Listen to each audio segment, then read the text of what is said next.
Hello YouTube. Alright, so ultimately we're going to pull out this engine and do a head gasket replacement, probably replace a couple other gaskets as well, and just to get started we did a few things. Pulled off some of these hoses, which, obviously that's pretty easy. You can see the state of some of these guys, which was not good. That one just fell off from the back. I think that's an evaporative exhaust hose.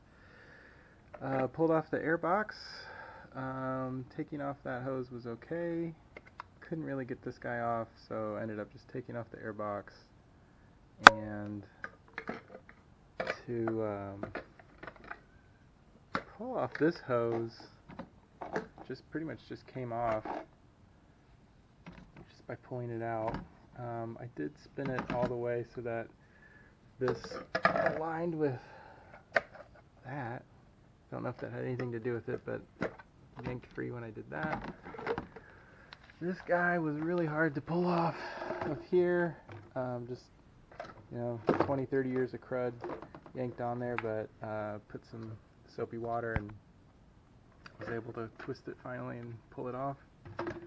And then this coolant header tank came off pretty much no problem. We'll go take a look at what we've done so far.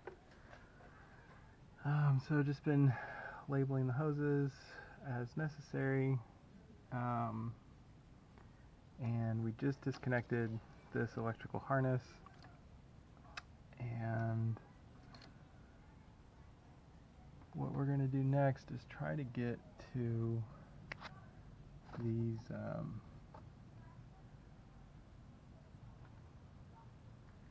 what are those guys called? Whatever fires the spark plugs. Starter coils?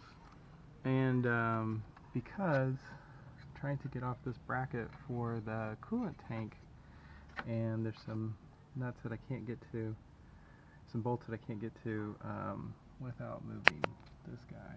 So I'm going to remove that. So really haven't gotten into any of the major fun stuff yet, but stay tuned.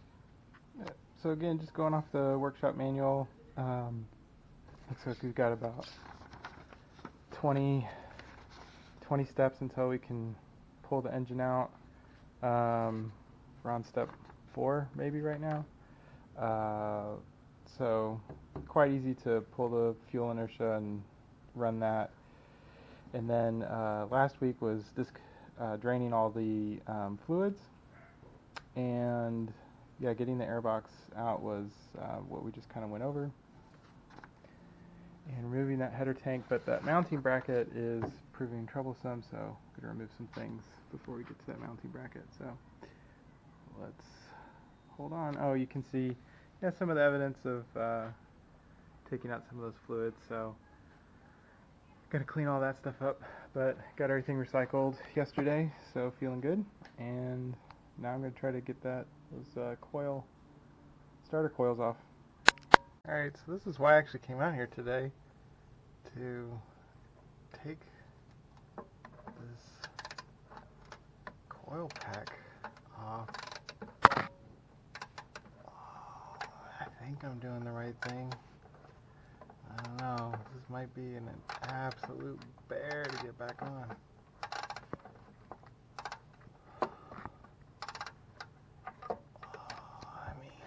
I could barely get in here.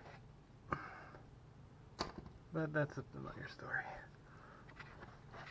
I don't even know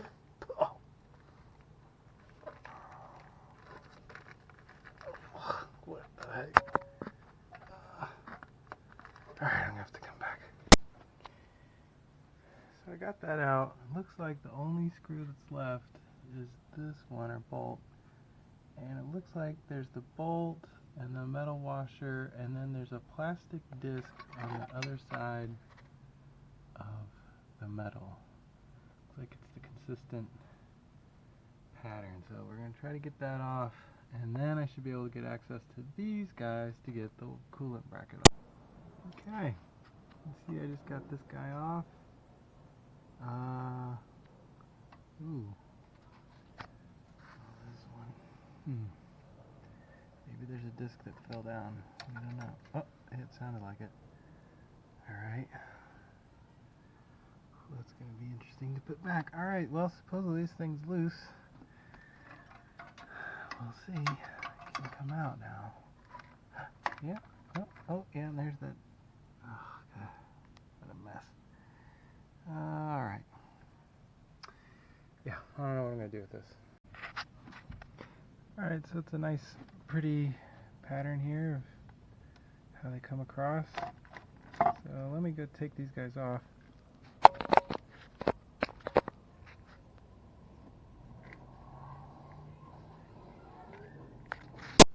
Oh, I got it off. It's not like it's dirty or anything. I'm just going to tuck these guys here because it's attached to right, you can't see it. It's attached to right here. Here. Here. I don't see an easy way to get that off.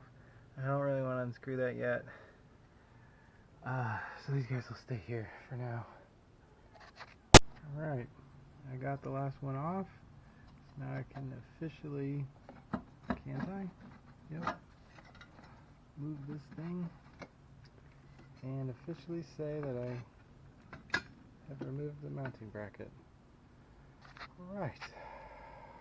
One thing done.